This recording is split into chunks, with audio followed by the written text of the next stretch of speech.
Hey mga brods, ito nga sa pagka-injury neto ni Ronde Hollis Jefferson sa kanyang Achilles injury dito sa EASL Cup campaign ng Meralco Bolts. Mga kabrods, ito, gusto na lang kunin ito pong si Terence Jones ng TNT.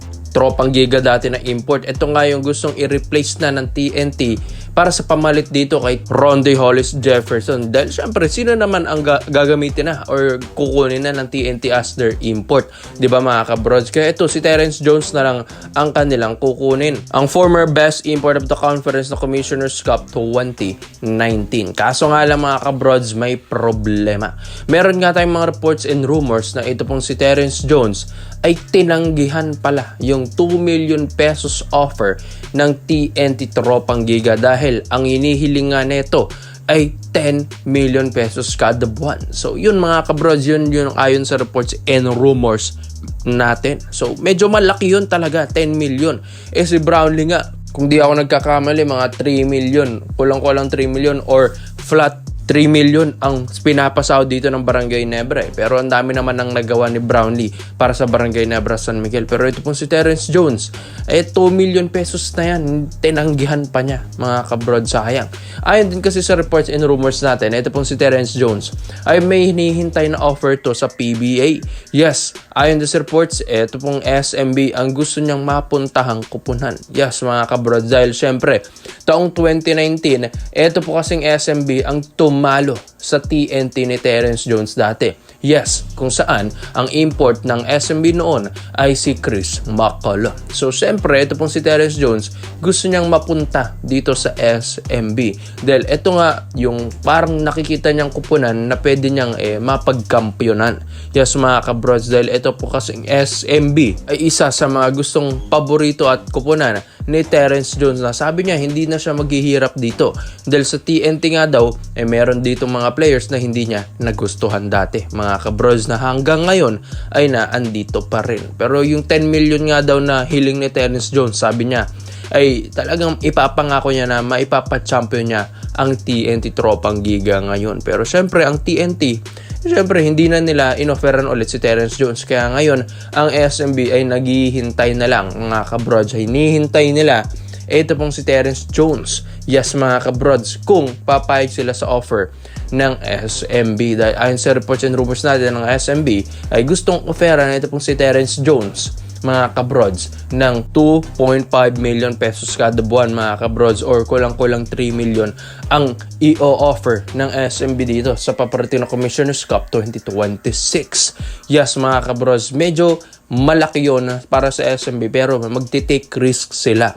Ito naman kasing 6'9" former NBA player na ito ay kakaiba rin ng skills. Yes, mga kabrods, yes. Magandang court vision, magandang ball handling skills, malakas na player. Yes, syempre, parang NBA pa rin talagang laruan nito ni Terence Jones. Hindi pa rin nawawala yung kanyang conditioning. Although, 2023 pa yung last niyang ipinaglaruan dun sa Piratas de Quebradilas, pero hanggang ngayon ay nagpapakondisyon pa rin, may mga pick-up games pa rin yan, mga kabrods, sa mga patagong liga sa Amerika. Kaya mga kabrods, hindi pa rin talo na ang SMB kung ma-offeran nila ito dahil ito pong si Terence Jones ay gusto pala sa SMB mapunta. Kaya mga kabrods, SMB na lang ang hinihintay kung talagang ipupush nila ito pong si Terence Jones dahil malakas naman na player ito. Malay nyo, mapa-champion pa ni Terence Jones din ang Commissioner's Cup ng SMB. Kaya komento mo lang, opinion mo dito mga bros, Terence Jones to San Miguel Beermen. Dito naman po tayo sa kabilang balita naman natin, mga kabrods. Ito na nga, Terence Romeo and Christian Stonehoringer. Ito na nga daw, mga kabrods, ang ihahabol ng Barangay Nebra San Miguel ngayong paparating na playoffs round ngayong Pasko at New Year. Mga kabrods, dahil ito pong Barangay Nebra ay struggling ngayon. Ito, unahin muna natin ito pong si Terence Romeo na hanggang ngayon wala pang kupunan na napupuntahan. Mga kabrods, biruin nyo na hindi ako sanay na ito pong si Terence Romeo ay natenga at puro pick-up game na lang ang nangyayari dito sa kanya. Although may mga offers nga daw ito sa MPBL pero hindi niya ito pinapatulan, mga kabrozel. Mas gusto nga niyang maglaro ulit sa PBA.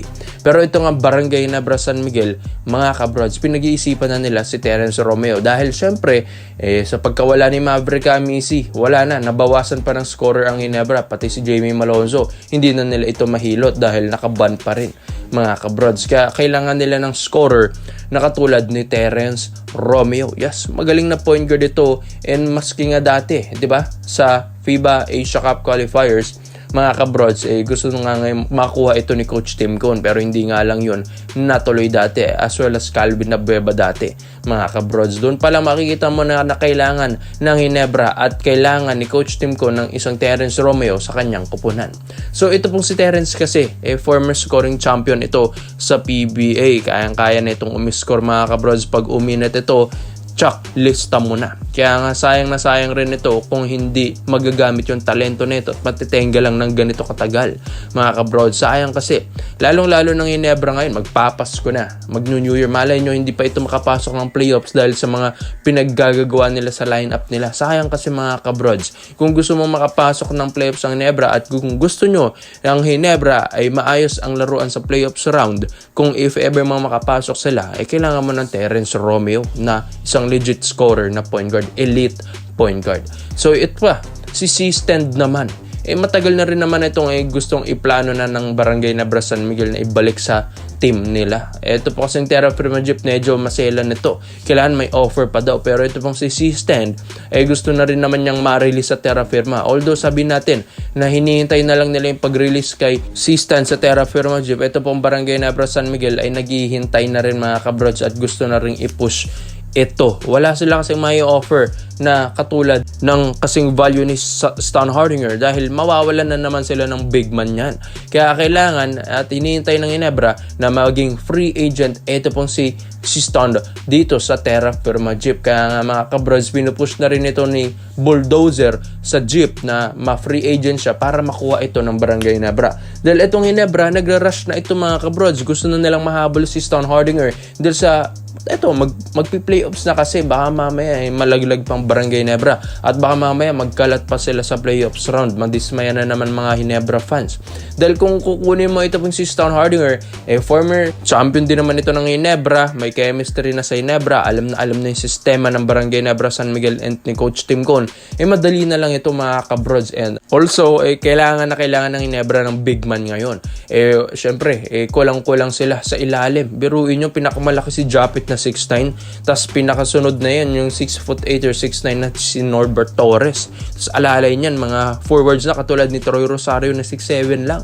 So, ang liit, mga kabrods, para sa kung ikukumpara mo sa SMB, di ba, mga kabrods? Kaya kailangan nila ng ganitong bulldozer na 6'8", pero ang laruan nito parang Quentin Meliora Brown nga nung Gilas Pilipinas against Guam. Kaya na-miss yun ni Coach Tim Cone na meron silang bulldozer dahil ito pong si C-Stand ay hindi nagpapatalo ito kahit undersized siya sa mga big man na nakakatapat niya. Maski si The Kraken, talagang hirap din dito kay bulldozer, mga kabrods. Kaya mga brods, sa tingin nyo ba dapat bang i-push ito ng Barangay Nebra San Miguel? Coach Tim Cone, sa tingin nyo, ito na ba ang sagot sa struggling ng Ginebra ngayon? Terence Romeo plus C-Stand, Stan Hardinger. Kaya komento mo lang ang opinion mo dito, mga brods, at isa-isa natin yan. Salamat po sa panonood, mga brods. This is Kang's Basketball Trade-Ups. Yun lang.